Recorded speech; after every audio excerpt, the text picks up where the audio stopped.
Bab 1. Bandara Internasional O'Hare, yang selalu ramai dan ramai, tidak ada tanda-tanda turis sama sekali hari ini. Seluruh tempat itu begitu sunyi sehingga orang bisa mendengar pin drop.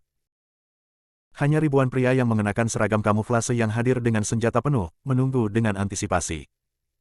Zona 1, bersihkan. Zona 2, bersihkan. Kolonel, Lone Wolf, yang membawa 2 garis dan 3 bintang di pundaknya, menghela nafas panjang lega setelah mendengar laporan itu.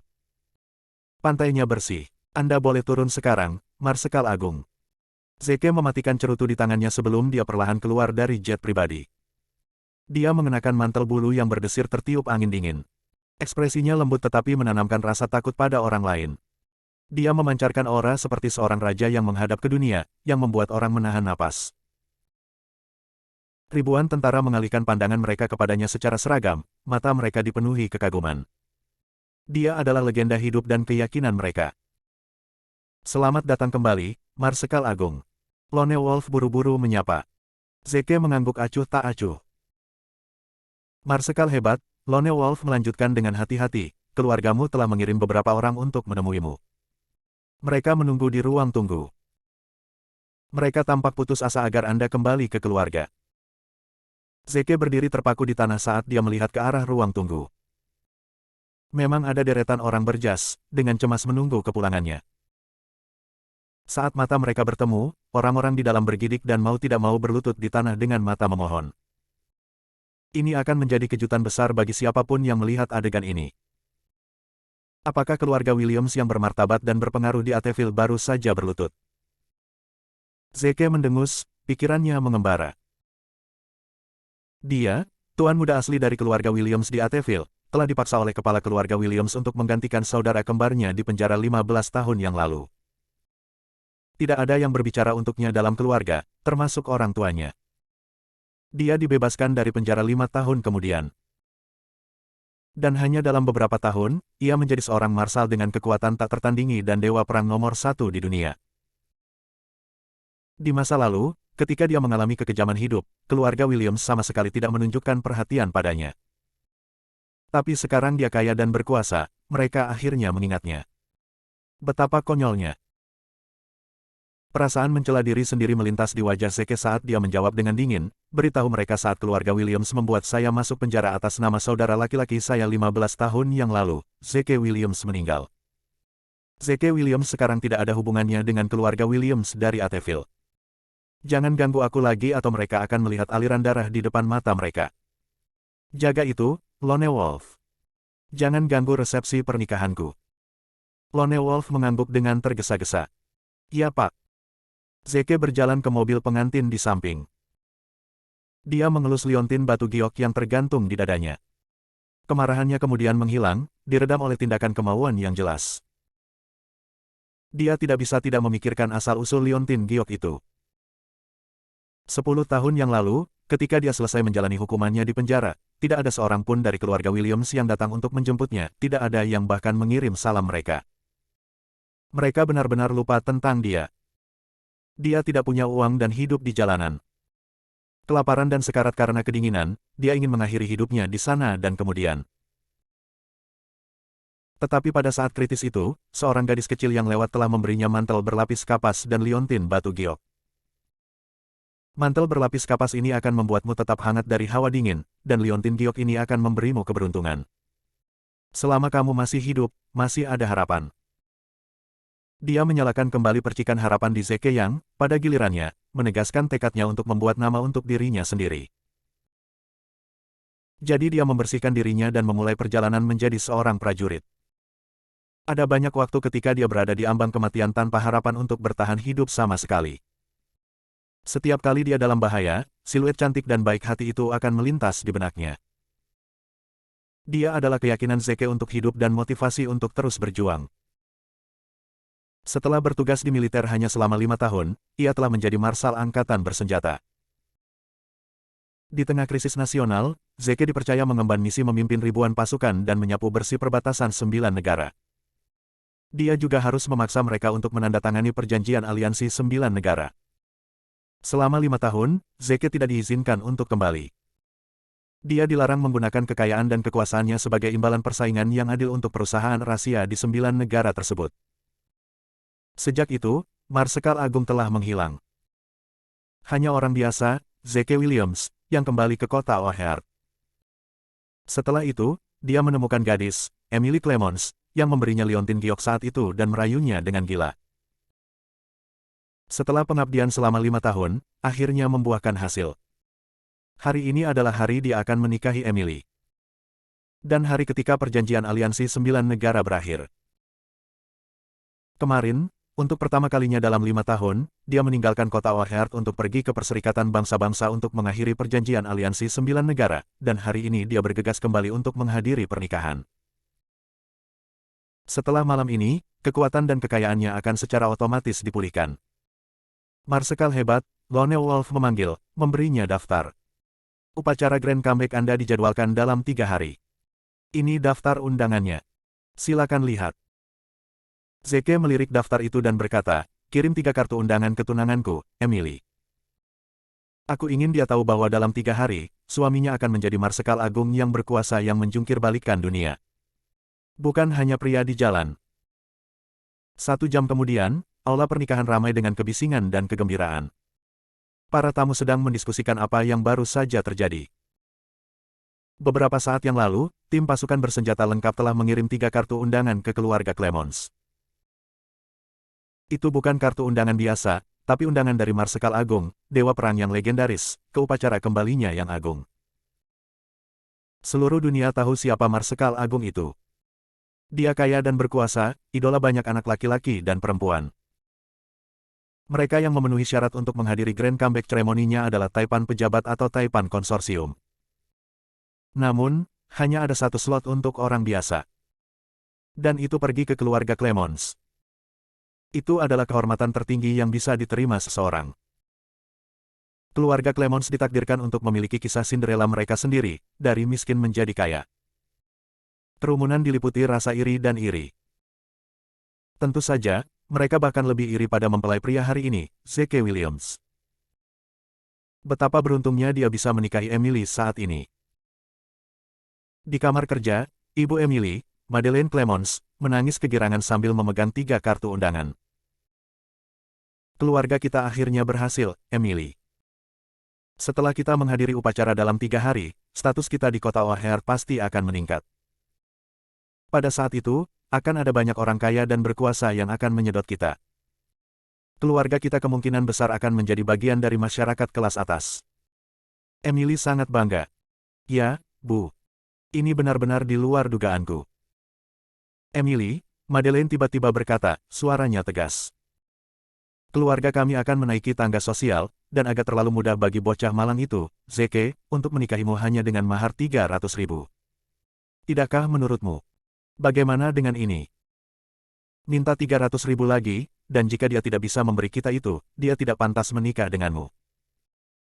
Emily mengangguk, apapun yang Anda katakan, Bu. Saya akan mendengarkan Anda. Dalam waktu singkat, Zeke tiba. Dengan harapan dan ketakutan tertulis di wajahnya, dia berjalan ke kamar kerja dengan bunga di tangannya. Emily, aku di sini untuk menikahimu. Namun, suasana di kamar kerja relatif dingin. Zeke merasa sedikit malu ketika Emily tidak menerima bunga yang dibawanya. Zeke, Ibu Emily, Madeleine, memulai.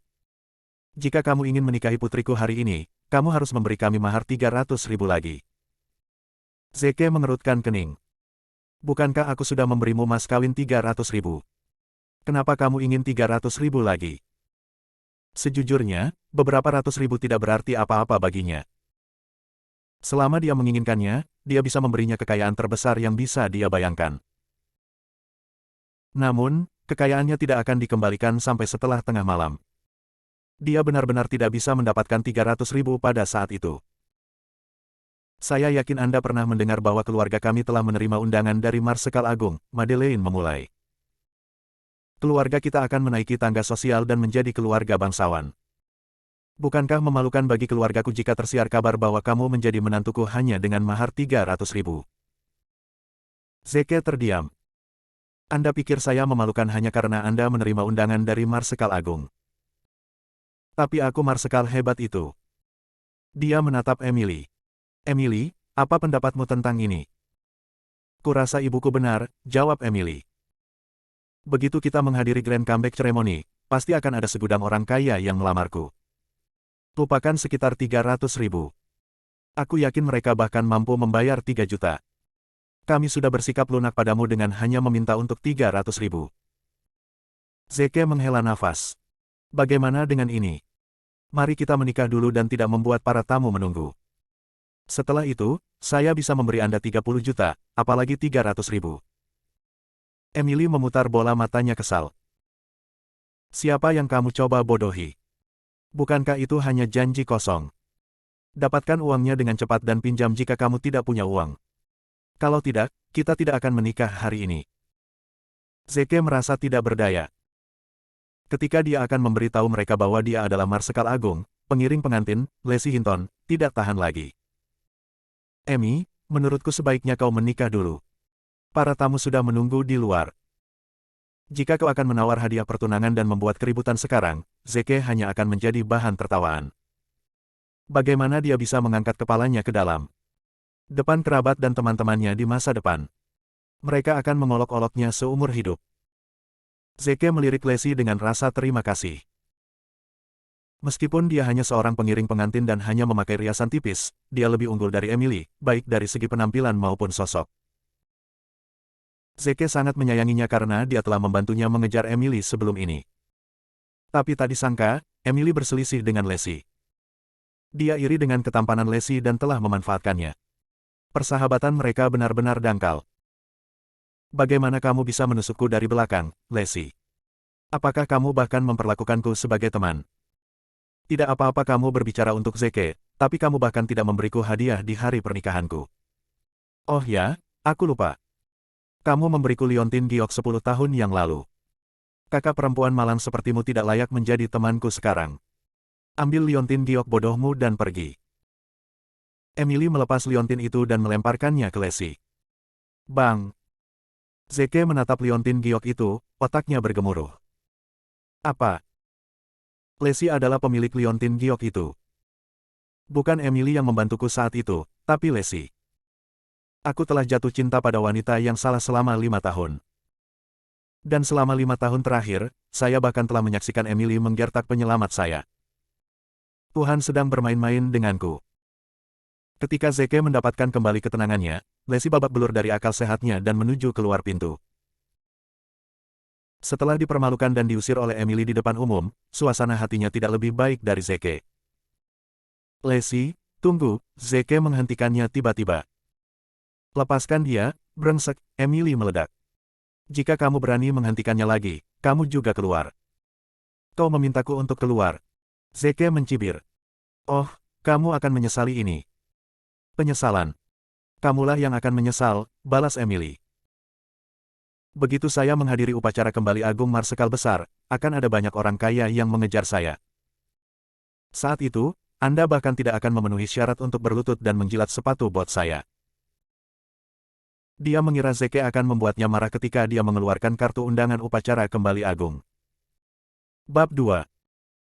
Dia tidak berharap Zeke berlutut, melamar Lacey. Lacey, maukah kamu menikah? Aku. Apa? Semua orang di ruangan itu tercengang. Wajah mereka dipenuhi dengan ketidakpercayaan. Zeke Williams baru saja membuang pengantinnya pada hari pernikahan mereka dan malah melamar pengiring pengantin. Dan dalam situasi itulah pengantin wanita menerima kartu undangan dari Marsekal Agung.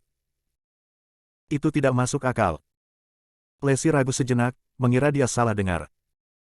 Lacey, kata Zeke tulus lagi. Menikahlah denganku. Aku berjanji kepadamu dengan martabat seorang pria bahwa aku akan menjadikanmu wanita paling bahagia di dunia, dengan kemuliaan dan kekayaan seumur hidup. Emily akan menjadi gila. Zeke, brengsek. Aku mungkin memaafkanmu jika kamu berlutut di depanku dan meminta maaf sekarang. Jangan lupa, kamu sudah dipenjara selama 5 tahun. Kamu harus berterima kasih kepada dewa karena aku bersedia memberimu kesempatan ini. Kesal. Zeke meraung.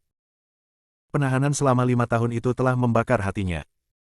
Dengan mengungkit itu, Emily jelas menaburkan garam di lukanya tanpa ragu melukai harga dirinya. F*K. Emily menggertakkan giginya. Kita sudah selesai. Tunggu saja setelah aku menghadiri Grand Comeback Ceremony. Di dalam hatinya, Zeke hanyalah seorang sim yang hanya layak menyerahkan dirinya padanya. Siapa dia untuk memarahinya? Kelopak mata Lesi berkerudung, tampak berpikir. Dia memikirkan kontrak pernikahannya dan tunangannya yang mesum. Sesaat kemudian, dia mendongak dan mengambil bunga dari tangannya. Dengan nada tegas, dia menjawab, "Ya." Zeke menghela napas lega, sementara keluarga Clemon meledak karena marah. Kau H. Dasar pelacur tak tahu malu. Aku akan membunuhmu. Tamparan. Sebuah tamparan terdengar. Zeke lah yang menamparkan Emily. Jantung Lesi berdebar kencang. Dia sangat menyadari betapa baiknya Zeke memperlakukan Emily di masa lalu. Dan melihatnya menamparkan Emily karena dia. Tiba-tiba, ide lain muncul di benaknya. Emily meringkuk ke lantai dalam keadaan pingsan. Sim ini baru saja memukul saya untuk wanita lain. Siapa dia untuk menamparku? Mulai sekarang, Lesi adalah istriku, Zeke mengumumkan. Jika ada yang menggertaknya, aku akan membunuh seluruh keluarga mereka. Dan jika itu tidak cukup, aku akan menggali kuburan leluhur mereka. Setelah diam-diam menahan rasa sakit selama 5 tahun, God of War akhirnya pecah. Nada suaranya membunuh, membuat keluarga Clemons tetap waspada saat mereka menahan napas. Emily tiba-tiba mendapat ilusi. Pria ini bukan pria yang sama yang dia kenal selama 5 tahun. Ayo pergi, Lesi. Zeke dengan lembut meraih tangannya. Lesi Hinton, kata Emily dengan gigi terkatup. Aku menantangmu untuk keluar dari pintu ini. Jangan lupa, kamu hanya parasit yang hidup dari keluargaku. Percaya atau tidak, aku bisa membuat keluargamu bangkrut sekarang. Dalam kebingungan, Lesi menghentikan langkahnya. Dia tahu Emily memiliki kekuatan untuk melakukannya. Apalagi sekarang dia telah menerima kartu undangan. Lesi, ayo pergi, Zeke menghiburnya. Bahkan jika langit runtuh, aku akan memegangnya untukmu. Jantung Lesi berdebar lagi saat mereka keluar dari kamar kerja.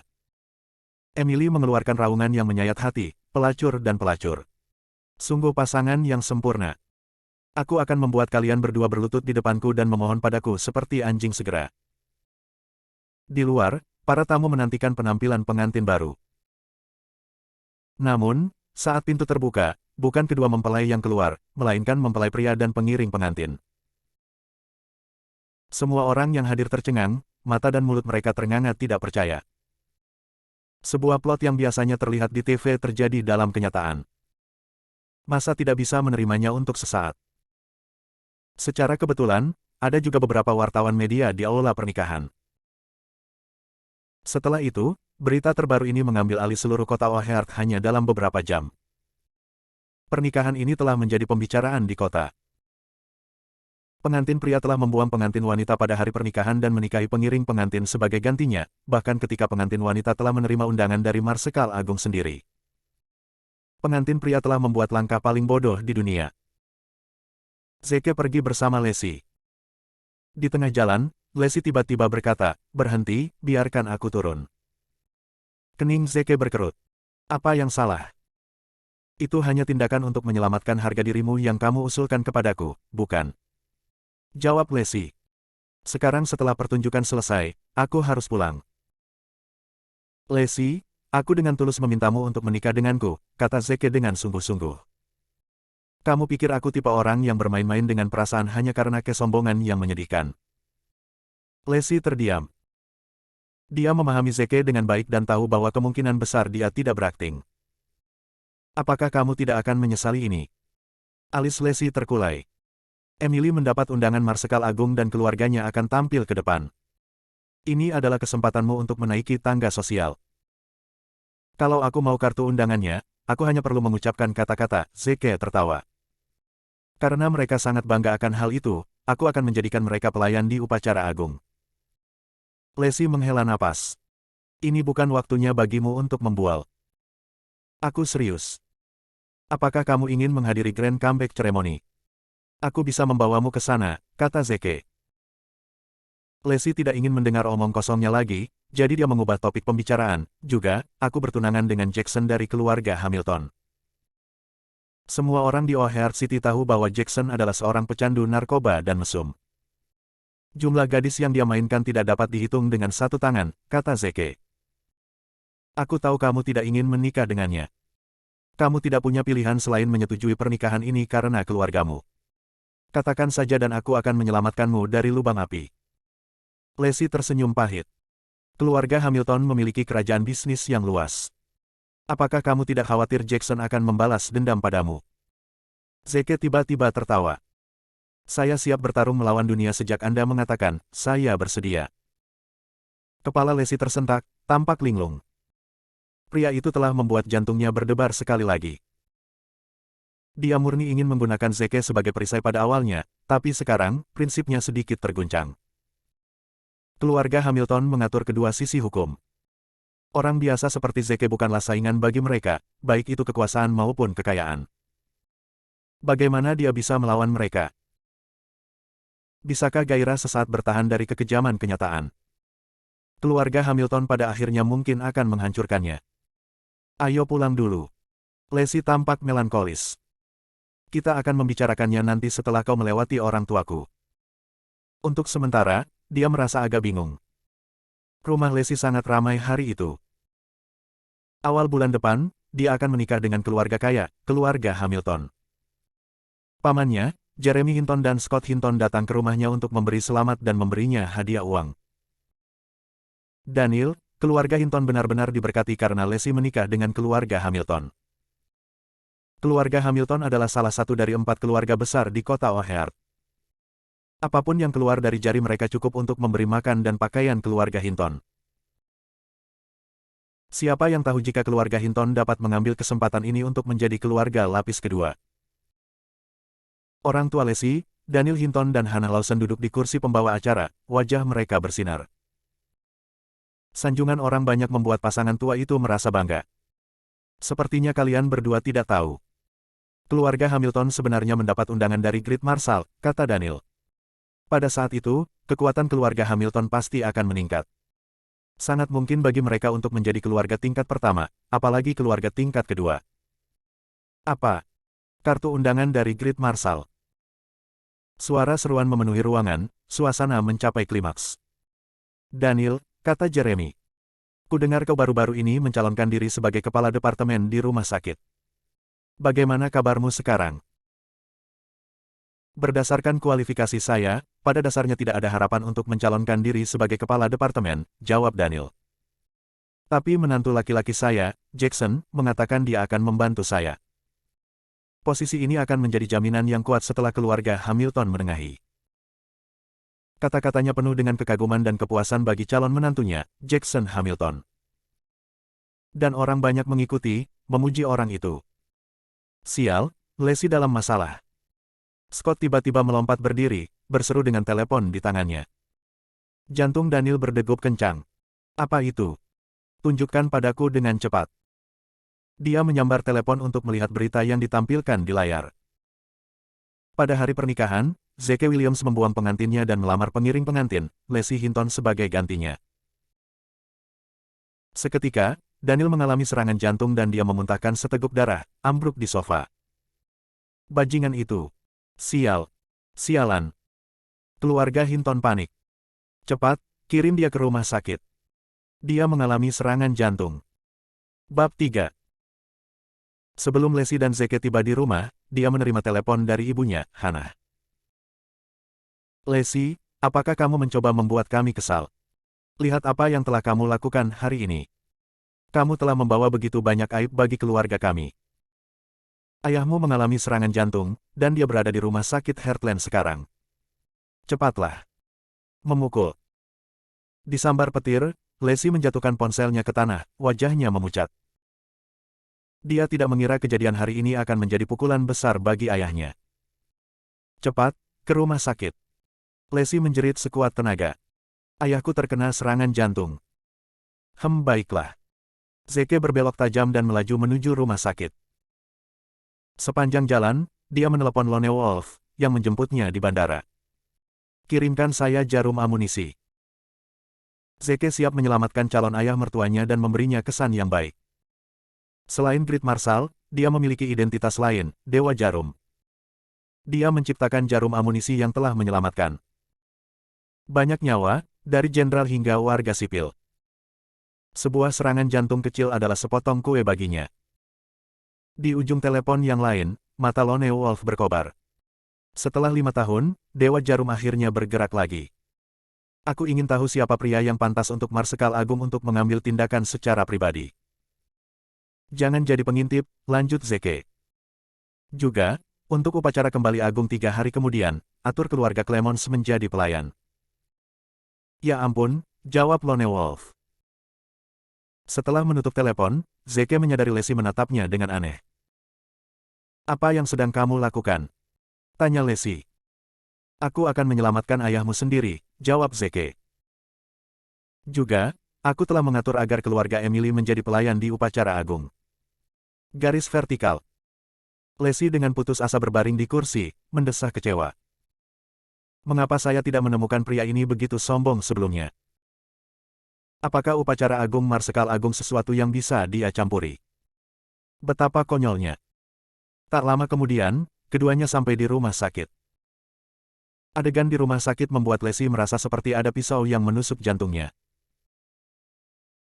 Ibunya, Hannah, sedang berlutut di hadapan Emily, memohon pengampunan padanya sementara keluarga Jeremy dan Scott berdiri di sampingnya, tidak mengatakan apa-apa. Emily tampak bangga dan menyendiri, bersikap acuh tak acuh terhadap permintaan Hannah. Zeke mengerutkan kening. Kenapa Emily ada di sini? Lacey turun dari mobil dan melesat ke arah Hannah. Bu, bangun. Kenapa kamu berlutut? Hannah menyeka air matanya dan berkata, kamu datang tepat pada waktunya, Lacey. Cepat, mohon Emily untuk menyelamatkan ayahmu. Dia ada di ruang gawat darurat, tetapi ibu Emily adalah dokter yang merawat dan menolak untuk menyelamatkannya.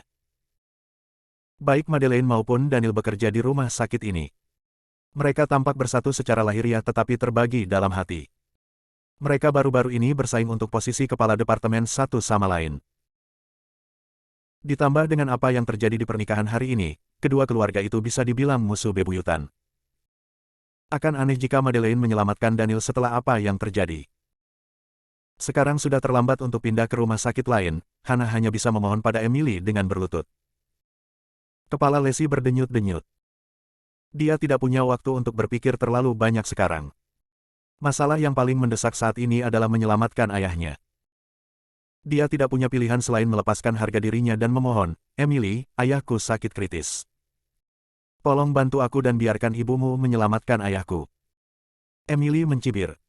Bukankah sudah terlambat untuk memohon padaku sekarang? Bukankah kamu membawa suamimu bersamamu? Minta Zeke untuk membantumu. Untuk apa kamu memohon padaku? Baru saat itulah Hannah tahu bahwa orang yang datang bersama Lacey adalah Zeke. Gelombang kemarahan baru muncul dalam dirinya sekaligus. Lacey, apa? Kau mencoba membuatku gila. Kenapa kau membawa sampah ini bersamamu? Kau buta untuk menyukainya. Tidakkah kau tahu dia bukan hanya orang yang tidak berguna? Yang hidup dari seorang wanita tetapi juga seseorang yang telah menjalani hukuman 5 tahun penjara. Aku memperingatkanmu, Williams. Jangan kira kau bisa masuk ke rumahku. Rumahku tidak punya tempat untuk sampah sepertimu. Jangan khawatir, Emily. Aku pasti akan memberi pelajaran pada Lacey saat kita kembali. Ini semua salah Lacey hari ini. Emily merasa jauh lebih baik setelah mendengar kata-kata itu. Oke. Jika kamu ingin ibuku menyelamatkannya, beri kami 300.000 untuk tagihan medis, tetapi itu harus dibayar oleh Zeke. Keluarga Hinton berada dalam dilema. Karena Zeke tidak bisa membayar 300.000, pertunangan pernikahan itu dibatalkan. Emily sengaja membuat lubang dengan memaksa Zeke membayar tagihan medis. Zeke menghela nafas. Dia tidak menyangka Emily begitu kasar dan kejam. Bagaimana aku menghabiskan 5 tahun bersamanya? Haha. Aku percaya kita bisa mengakhiri ini dengan bahagia, tapi sekarang sepertinya kamu bertekad untuk menggali kuburanmu sendiri. Jika itu yang kamu inginkan, aku hanya bisa memenuhi keinginanmu. Huff. Jangan mengubah topik pembicaraan dengan omong kosong, Emily terkikik. Kenapa? Kamu tidak bisa mendapatkan uangnya. Oke, Aku akan memberimu kesempatan lagi. Berlutut dan minta maaf padaku, baik kamu dan Lacey. Kalau begitu akui bahwa kamu adalah seorang sim yang tidak layak untukku. Dan Lacey itu hanyalah seorang wanita lepas yang mengambil barang-barangku. Emily melanjutkan. Mata Lacey merah saat hatinya bergetar. Permintaan ini terlalu banyak. Namun, memikirkan ayahnya tidak membuat.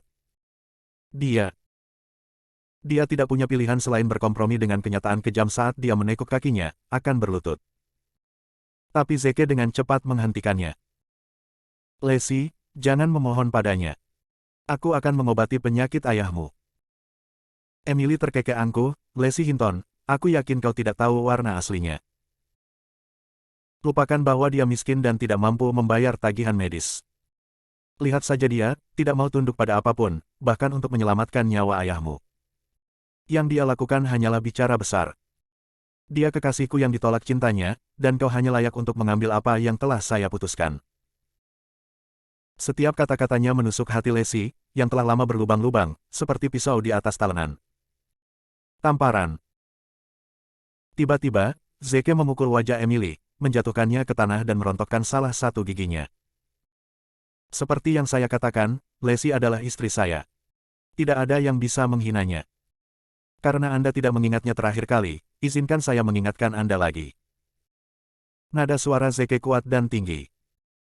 Setelah itu, ada keheningan yang mati. Keluarga Hinton hampir meledak karena marah. Dasar bajingan. Bagaimana Anda bisa memukulnya saat kami masih meminta bantuan? Dia tidak akan membantu kita pada tingkat ini. Lacey terhuyung mundur, menjauh dari Zeke. Apakah dia iblis? Dia akan membuat ayahku terbunuh. Dia kecewa, menyesali pilihannya sebelumnya. Kenapa? Kenapa kamu melakukan itu? Suara Lacey bergetar. Bahkan para dewa pun tidak bisa menghina istriku, kata Zeke serius. Lacey ingin memarahinya tetapi menahan kata-katanya karena pernyataan itu. Suasana hatinya saat ini melampaui kata-kata. Setelah waktu yang lama, Emily kembali sadar. Senyumnya sangat mengerikan. Haha, anak yang baik, Williams. Keluarga Hinton telah menjadi menantu yang luar biasa. Ingat, bukan keluarga kita yang membunuh Daniel, tapi Zeke. Dia berjalan ke kantor dan membanting pintu. Hana ambruk ke tanah dengan bunyi gedebuk, wajahnya pucat pasi. Kamu pergi. Tersesat. Pada saat ini, telepon Zeke berdering. Dia mencari ponselnya dan berbalik setelah melirik layar. Tentu saja, dia tidak pergi. Dia pergi ke ruang gawat darurat sebagai gantinya. Lone Wolf baru saja mengirim pesan yang memberitahunya bahwa dia telah mengirimkan jarum amunisi ke pintu ruang gawat darurat. Melihat sosok Zeke yang mundur, Lacey hancur. Tidak ada kesedihan yang lebih besar daripada saat jantungnya mati, dan itulah tepatnya perasaannya terhadap Zeke saat ini. Di sisi lain, setelah Zeke mengambil jarum perak, dia pergi ke ruang gawat darurat untuk merawat Daniel yang mengalami syok. Banyak keluarga terkemuka bersedia menyerahkan harta keluarga mereka untuk meminta bantuan Marsekal Agung, tetapi dia akan selalu mengabaikan mereka, gumam Lone Wolf pada dirinya sendiri. Tapi hari ini, dia membuat pengecualian untuk orang biasa. Apa itu cinta? Mengapa orang hidup untuk itu? Dan mati untuk itu? Di samping, Hana bersandar di dinding, tampak kesepian dan putus asa. Sudah berakhir. Semuanya sudah berakhir. Zeke Williams telah menghancurkan keluarga kita. Lacey, Jackson 100 kali, 1000 kali lebih baik dari Zeke. Mengapa kamu bersikeras memilih Zeke? Keluarga Jeremy dan Scott mulai melontarkan kritik pada Lacey, mengutuk Zeke. Mereka juga marah tentang ini. Tentu saja, mereka tidak marah karena Zeke akan membunuh Daniel, melainkan karena Lacey tidak memilih keluarga Hamilton. Bagaimana kita bisa mencuri kemuliaan keluarga Hamilton jika dia tidak menikahi Jackson? Jeremy memiliki gelombang otak. Hei, berhenti menangis. Aku punya ide. Lacey, telepon Jackson sekarang juga. Minta maaf padanya dan mohon pengampunannya, lalu minta dia membantu kita. Keluarga Hamilton memiliki jaringan koneksi yang luas. Mereka bahkan mendapatkan kartu undangan dari Grid Marshal melalui koneksi. Jadi mereka harus mengenal para pemimpin rumah sakit. Garis vertikal. Scott menimpali, Jackson mengatakan sebelumnya bahwa dia bisa membuat ayahmu menjadi kepala departemen melalui koneksinya, jadi dia pasti mengenal para pemimpin rumah sakit. Mata Hana berbinar. Sayang, telepon Jackson, cepat. Leslie secara naluriah ingin menolak. Dia tidak bisa membayangkan hidupnya setelah menikah dengan Jackson. Namun, ketika dia melihat mata ibunya yang kesepian dan putus asa dan memikirkan situasi ayahnya saat ini, dia mengertakkan gigi dan menelepon. Dia memutuskan untuk mengorbankan dirinya untuk menyelamatkan ayahnya. Panggilan tersambung. Halo, Jackson. Ada yang ingin saya tanyakan. Suara Leslie sedikit tersendat. Di ujung telepon, Jackson terkejut. Leslie biasanya akan bersikap dingin padanya, tapi mengapa dia mencarinya lebih dulu hari ini?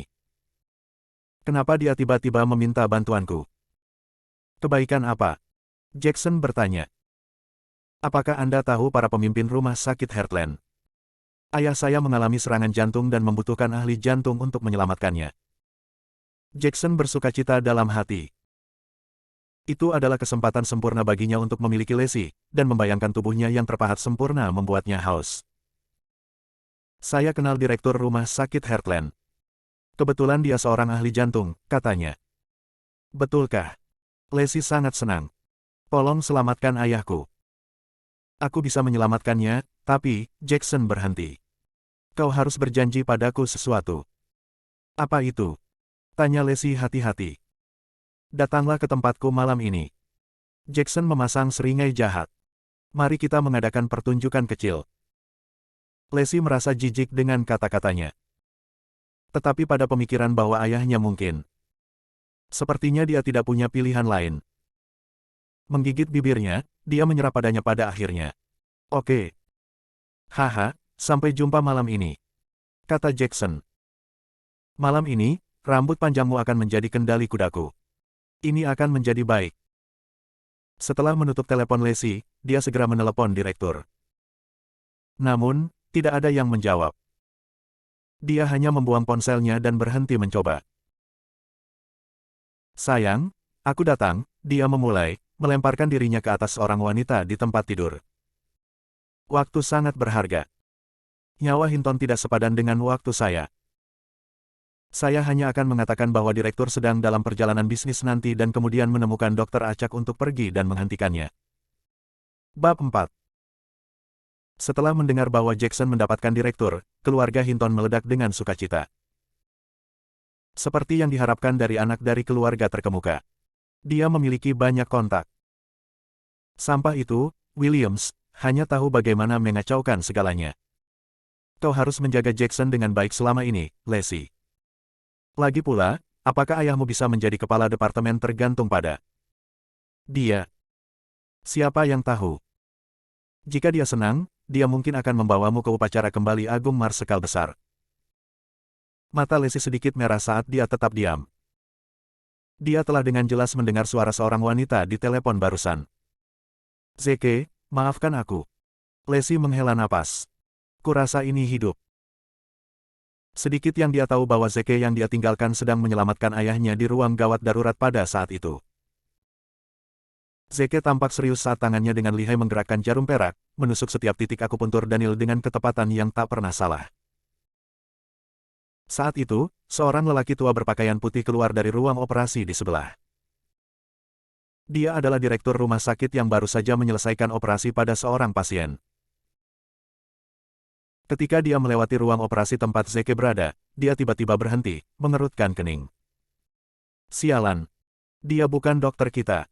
Bagaimana dia bisa masuk? Dia tanpa sadar ingin berjalan dan mengusirnya. Tetapi ketika dia melihat manipulasi Zeke tentang teknik jarum perak, matanya tiba-tiba menjadi cerah. Mungkinkah ini teknik jarum amunisi? Teknik akupuntur terbaik yang diciptakan oleh Marsekal Agung. Ya Tuhan, aku tidak menyangka akan melihat teknik jarum amunisi seumur hidupku. Dia berdiri membeku di pintu, matanya berkobar dengan kekaguman saat dia melihat keterampilan yang pertama. Tidak hanya teknik jarum amunisi yang efektif, tetapi juga sangat spektakuler. Daniel, yang sedang berbaring di ranjang rumah sakit, perlahan-lahan sadar kembali. Melihat seorang pria aneh dengan pakaian kasual berdiri di depannya, Daniel tercengang. Dia tidak mengenali siapa Zeke dan tidak tahu bahwa dia adalah menantu masa depan yang memberinya serangan jantung. Siapa? Siapa kamu? Jangan bergerak, kata Zeke dengan suara berat. Aku memberimu akupuntur. Akupuntur. Daniel membeku sesaat, lalu menunduk saat Zeke melakukan akupuntur padanya. Sesaat kemudian, dia gemetar karena kegembiraan. Jarum amunisi. Jarum amunisi yang legendaris. Ya Tuhan. Aku tidak percaya aku melihat ini dengan mataku sendiri, dan itu dilakukan padaku. Ya Tuhan, ini kehormatanku. Segera, Zeke selesai dengan akupuntur. Wah, saya benar-benar terkesan, kata sutradara, berlari ke arahnya. Saya tidak percaya Anda tahu cara melakukan teknik jarum amunisi. Anda sangat menghormati saya. Daniel buru-buru turun dari ranjang rumah sakit. Dia merasa nyaman dan sedikit lebih kuat dari sebelumnya.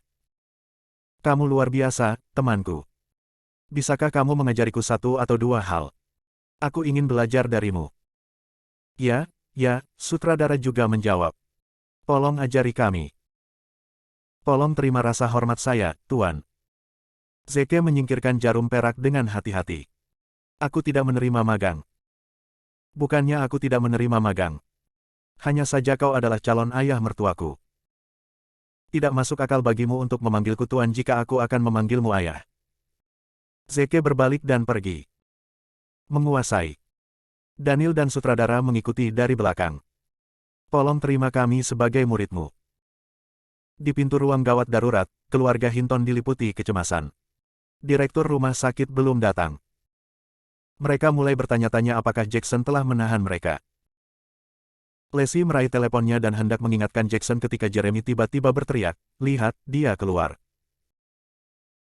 Semua orang mengalihkan pandangan mereka ke pintu ruang gawat darurat dan melihat tiga pria berjalan keluar. Yang memimpin grup adalah Zeke, dengan Daniel dan sutradara mengikuti di belakang. Sampah itu masih ada di sini. Hana terkekeh. Sialan. Dia tidak pergi ke ruang operasi untuk mengacaukan apapun, kan? Dasar bajingan yang tidak kompeten itu. Kenapa kamu begitu peduli dengan sampah itu? Jeremy tertawa terbahak-bahak. Intinya, Daniel sudah pulih. Lihat, dia tampak baik-baik saja. Dan lihat siapa yang di sampingnya, itu direktur rumah sakit. Hana menangis karena bahagia. Pasti Jackie. Dia sudah lama mengundang sutradara untuk menyelamatkan Daniel. Kita salah menyalahkan Jackson. Menantuku bisa diandalkan. Seluruh keluarga naik, mengelilingi Daniel dan sutradara sambil mengabaikan Zeke. Leslie menatap Zeke dengan ekspresi rumit di matanya. Sambil mendesah, dia berjalan untuk berterima kasih kepada direktur. Kamu pasti berbakat dengan tangan ajaib, Direktur. Terima kasih telah menyelamatkan hidupnya. Direktur, untuk mengucapkan terima kasih, izinkan saya membelikan Anda makanan. Direktur tampak benar-benar bingung. Maaf, tapi bukan aku yang menyelamatkan Daniel. Ini semua berkat tuanku. Aku tidak ambil bagian dalam semua ini. Keluarga Hinton bingung. Sutradara punya master. Di mana dia? Benar. Tuanku menyelamatkanku, kata Daniel. Ayo, izinkan saya memperkenalkan Anda. Ini adalah master yang baru saja saya dan sutradara temui. Daniel berjalan ke arah Zeke, membungkuk. Tuan, tidak ada kata-kata yang bisa mengungkapkan rasa terima kasih saya untuk Anda. Apa-apaan ini? Keluarga Hinton menatap tajam ke arah Zeke hingga bola mata mereka hampir keluar. Zeke Williams, penyelamat, master. Bagaimana semua ini terhubung? Bab 5. Daniel terkejut, tidak mengerti mengapa keluarga Hinton bereaksi berlebihan. Kamu pingsan, Daniel. Kamu bahkan tidak tahu apa yang terjadi. Kamu pasti salah, Hana memulai. Dia hanya bajingan malang yang tidak berguna. Bagaimana dia bisa menyelamatkan hidupmu? Jangan rendah hati, Direktur. Kita semua tahu yang sebenarnya. Jackson yang meminta bantuanmu untuk menyelamatkan Daniel, bukan? Direktur mengerutkan kening. Seperti yang kukatakan, aku tidak melakukan apa-apa. Itu semua perbuatan tuanku. Lagi pula, siapa Jackson? Dia juga tidak meneleponku. Oh, benar, teleponku berdering 2 kali sekarang, tetapi sambungan terputus sebelum aku bisa menjawab. Saya tidak yakin apakah itu dia. Tiba-tiba menyadari sesuatu, Leslie buru-buru menelepon Jackson dan menyalakan speakerphone. Jackson, apakah Anda berhasil menghubungi direktur? Aku melakukannya, jawab Jackson. Tapi dia sedang dalam perjalanan bisnis dan tidak akan bisa kembali tepat waktu. Aku akan menghubungi dokter lain untukmu. Kamu pembohong, teriak Leslie. Kamu pembohong besar. Direktur berdiri tepat di depanku sekarang. Jackson merasa sedikit malu. Benarkah? Mungkin aku tidak berkomunikasi dengan baik dengannya. Kesal, teriak Leslie. Kamu tidak bisa membodohiku. Kamu bajingan. Jangan repot-repot menghubungiku di masa depan. Persetan denganmu. Kemarahan Jackson menjadi hidup. Beraninya kau memarahiku. Aku memperingatkanmu, kita akan menikah pada bulan pertama bulan depan tidak peduli apa. Jika kamu punya nyali untuk pergi, aku akan menghancurkan keluarga Hinton. Juga, menjauhlah dari pria tidak beradab yang kamu temui hari ini. Atau aku akan mengirim seseorang untuk membunuhnya. Leslie menutup telepon. Ada keheningan yang mati setelah itu. Debu sekarang telah menetap bahwa Jackson, yang mereka harapkan, tidak mengambil nyawa Daniel ke dalam hatinya. Tapi Zeke, yang mereka tolak dan caci, yang telah membalikkan keadaan. Keluarga Hinton diliputi emosi yang campur aduk. Puan, saya yakin Anda lapar, Daniel belum mengetahui bahwa pemuda di depannya adalah Zeke Williams. Diam, teriak Hana. Dia tidak berhak menjadi tuanmu. Kamu hanya seorang wanita. Apa yang kamu tahu? Daniel menegur. Aku akan mati hari ini jika bukan karena dia. Buka matamu, bodoh. Dia Zeke Williams. Orang yang menyebabkan penyakit jantungmu kambuh. Daniel tercengang. Dia tampak seperti akan mengalami serangan jantung lagi. Guru sebenarnya adalah menantu masa depan yang tercela. Mengapa melodrama ini terjadi padaku? Suasana berubah canggung. Bahkan sutradara merasa malu pada Daniel. Haha, sungguh mengejutkan. Saya tidak tahu bahwa guru adalah menantu Anda. Anda pasti diam-diam belajar keterampilan kedokteran darinya. Saya pikir Anda pantas menjadi kepala departemen dengan kemampuan Anda. Bersiaplah untuk masuk. Saat itu, direktur berbalik dan berjalan pergi, tidak berencana untuk ikut campur dalam urusan keluarga mereka. Daniel liar dengan sukacita. Dia tidak berharap menjadi kepala departemen dengan mudah. Tetapi memikirkan bahwa dia mendapatkan posisi ini karena Zeke, dia benar-benar tidak bisa merayakan kemenangannya dengan penuh kemenangan. Bagaimanapun, Jackson adalah menantu yang ideal di hatinya. Emily dan Madeleine berjalan ke arah mereka dari jauh. Sekarang Hinton berada pada tahap kritis, saya tidak percaya keluarga Hinton tidak akan menyerah, kata Madeleine. Huff. Aku ingin keluarga Hinton berlutut dan memohon padaku seperti anjing, jawab Emily. Terutama Zeke Williams, saya ingin mencabik-cabik wajahnya. Wajahnya masih sakit karena tamparan tadi. Namun ketika mereka mendekati keluarga Hinton, mereka langsung tercengang. Daniel benar-benar telah pulih, dan wajahnya memerah, tidak seperti dia baru saja kembali dari tanah kematian. Apa yang baru saja terjadi? Sepasang ibu dan anak itu merasa sangat kehilangan karena rencana balas dendam mereka sia-sia. Mereka menghela nafas, bersiap untuk pergi. Berdiri di sana, kata Zeke dingin. Siapa yang memberimu izin untuk pergi? Emily menembakkan belati ke arahnya. Diam. Kamu tidak boleh bicara di sini. Benarkah? Zeke mencibir. Kalau begitu saya kira kepala yang baru, dokter. Hinton, memiliki hak untuk berbicara. Dokter. Hinton, bawahan Anda benar-benar tidak profesional menolak menyelamatkan nyawa karena dendam pribadi. Mereka bahkan meminta biaya pengobatan 300.000 di depan umum. Apa yang Anda lakukan dengan bawahan seperti itu? Untuk mencelakakan masyarakat. Daniel bingung seketika. Dia tidak tahu apa yang telah dilakukan pasangan ibu dan anak itu sebelumnya. Hana yang pertama bereaksi. Ini saat yang tepat bagi kita untuk membalas dendam. Daniel, teriaknya. Pecat dia sekarang. Aku berlutut dan membungkuk padanya sebelum ini, tapi dia menolak untuk menyelamatkanmu. Dia bahkan meminta kami 300.000. Aku sangat kesal. Kemarahan Daniel berkobar. Apa? Keluar dari rumah sakit ini, Madeleine. Kamu tidak pantas menjadi dokter. Haha, kurasa kamu tidak hanya memiliki penyakit jantung tetapi juga penyakit otak, kata Madeleine dengan nada menghina. Semua orang tahu bahwa saya memiliki harapan terbaik untuk menjadi kepala departemen. Adapun Anda, jangan pernah memikirkannya. Anda ingin memecat saya. Dalam mimpi Anda. Tunggu saja. Ketika saya menjadi kepala, Anda akan menjadi yang pertama. Sebelum dia bisa menyelesaikannya, teleponnya dan telepon Daniel berdering bersamaan. Madeleine secara naluriah mengeluarkan ponselnya dan meliriknya. Wajahnya memucat sementara tangan dan kakinya menggigil. Direktur secara pribadi mengirim pemberitahuan di obrolan grup mereka. Daniel Hinton memegang posisi kepala departemen. Tidak mungkin. Bagaimana ini mungkin? Madeleine meraung histeris. Saya jelas paling pantas menjadi kepala departemen. Hinton, kau pasti menyuap direktur. Benarkah? Dasar bajingan. Tunggu saja. Reputasimu akan segera runtuh. Oh, tolong, Daniel mendengus. Saya tidak suka melakukan hal seperti itu. Sebaliknya, beberapa orang tidak jujur. Saya yakin Anda menyuap para pemimpin, iya. Omong kosong. Madeleine membalas. Jika Anda tidak menyuap direktur, mengapa dia menunjuk Anda sebagai kepala? Yah, semua berkatmu, Hana menimpali sebelum Daniel bisa berbicara. Terima kasih telah memberikan Zeke. Keterampilan medisnya yang luar biasa menyelamatkan Daniel.